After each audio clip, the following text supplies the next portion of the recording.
गर्मी में ससुराल की छोटी बहू और बड़ी बहू। सुबह के 7 बज रहे हैं और किचन में खाना बनाती हुई सौम्या अपने आप से कहती है, उफ, आज तो किचन में सांस लेना भी मुश्किल हो रहा है। इतनी ज्यादा गर्मी है कि लग रहा है जैसे आग बरस रही हो। तभी रसोई के दरवाजे पर माला आती है और सौम्या से कहती है, सौम्या बेटा, नाश्ता और खाना तैयार हो गया कि नहीं? जल्दी से टेबल पर लगा दे, सबको भूख लग रही होगी। हाँ माँ जी, बस सब कुछ तैयार ही है। आप बस 5 मिनट रुकिए, मैं सब कुछ डाइनिंग टेबल पर लगा देती हूँ। माला चली जाती है और सौम्या फिर से काम में जुट जाती है। तभी उसकी दोनों बेटियां सुमन और किरण स्कूल की यूनिफॉर्म पहनकर दौड़ती हुई किचन में आती हैं और कहती हैं, माँ, आज आपने हमारे टिफिन के लिए सैंडविच बनाया है ना?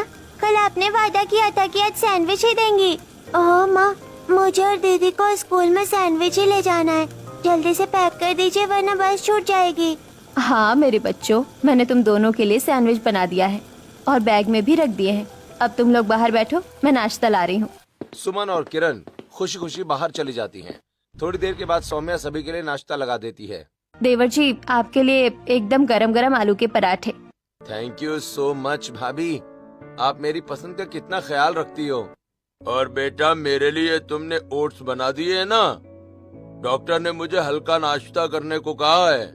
हाँ पिताजी, आपके लिए मैंने बिना चीनी और बहुत सारी सब्जियों वाले ओट्स बनाए हैं। ये लीजिए आपका नाश्ता। सौम्या एक एक करके सबको खाना परोसना शुरू करती है। वो पहले महेंद्र को देती है, फिर राजेश को और फिर राकेश को और फिर अपनी सास और दोनों बेटियों को। सभी नाश्ता करने लगते हैं। नाश्ता करके राजेश कहता है, अरे सौम्या, मेरी काली वाली घड़ी नहीं मिल रही है, जरा ढूंढ दो। मुझे पता था राजेश कि आपको सामने रखी चीजें भी नहीं दिखेंगी। मैंने वो घड़ी पहले ही ढूंढकर ड्रेसिंग टेबल पर रख दी है। नाश्ता खत्म होने के बाद सबके सब अपने अपने काम पर चले जाते हैं। सौम्या ढेर सारे कपड़े धोती है, फिर उन्हें लेकर वो छत पर फैलाने के लिए जाती है। तभी बगल वाली छत पर रीना और मीना भी कपड़े फैलाते नजर आती हैं। सौम्या उन्हें हंस कर काम करते देखकर कहती है, अरे रीना और मीना, क्या बात है भाई? आज तो तुम दोनों देवरानी जेठानी के बीच बहुत बातें हो रही है। अरे सौम्या दीदी, हम दोनों साथ में कपड़े धोते हैं, सुखाते हैं और हंसी मजाक करते हैं। इससे काम का बोझ नहीं लगता और समय कट जाता है। हाँ सौम्या, मेरी देवरानी मुझे इतना सपोर्ट करती है कि मुझे घर का काम कभी काम लगता ही नहीं है। ये तो बहुत अच्छी बात है। तुम दोनों का तालमेल देखकर बहुत खुशी होती है। पर तुम आजकल बाहर बिल्कुल नहीं दिखती, क्या बात है? बहुत ज्यादा व्यस्त रहने लगी हो। क्या बताऊं रीना, घर का इतना सारा काम होता है कि मुझे बाहर कदम रखने का भी मौका नहीं मिलता। थोड़ी देर के बाद सौम्या कपड़े सुखाकर नीचे आती है और अपने कमरे में जाकर आराम करती है। शाम को वो सब्जी लेने बाजार जाती है। वहाँ फिर से उसे रीना और मीना मिल जाती हैं। रीना और मीना सौम्या से बातें करने लगते हैं।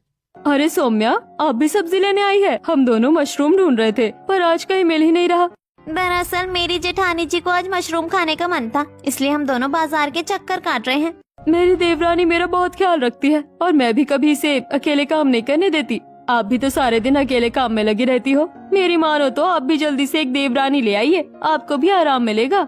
हाँ, मैं भी यही सोच रही हूँ। अकेले काम करते करते अब थकान होने लगी है। काश कोई मदद करने वाला आ जाए तो मेरे भी हाथ बढ़ जाए कामों में। तभी सौम्या का फोन बजता है। उसकी सास का फोन है। वो तुरंत फोन उठाती है।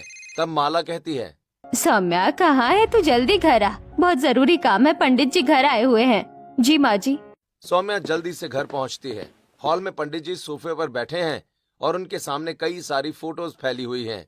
माला सौम्या से कहती है, देख बहू, पंडित जी ये फोटो लाए हैं। ये लड़की हमारे राकेश के लिए बहुत अच्छी रहेगी। इसका नाम सेजल है।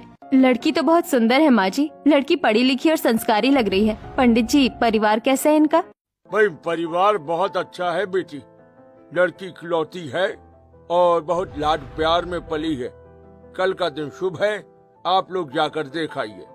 अगले दिन पूरा परिवार सेजल को देखने उसके घर जाता है। सेजल एक सुंदर नीले रंग का सूट पहनकर हाथ में चाय की ट्रे लेकर आती है। उसे देखकर माला कहती है, सेजल बेटा, अपने बारे में कुछ बताओ। तुम्हें घर के काम और खाना बनाना तो पसंद है ना? जी आंटी, मैं पढ़ाई कर रही थी तो मुझे बहुत ज्यादा खाना बनाना तो नहीं आता, लेकिन मैं सब सीख लूंगी।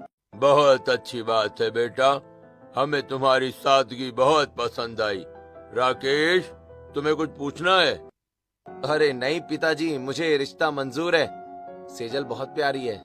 इस तरह राकेश और सेजल का रिश्ता पक्का हो जाता है और 2 महीने के अंदर शादी की तारीख निकल आती है। इधर सेजल के घर में उसकी माँ रसोई में खाना बना रही हैं, तभी सेजल वहां आती है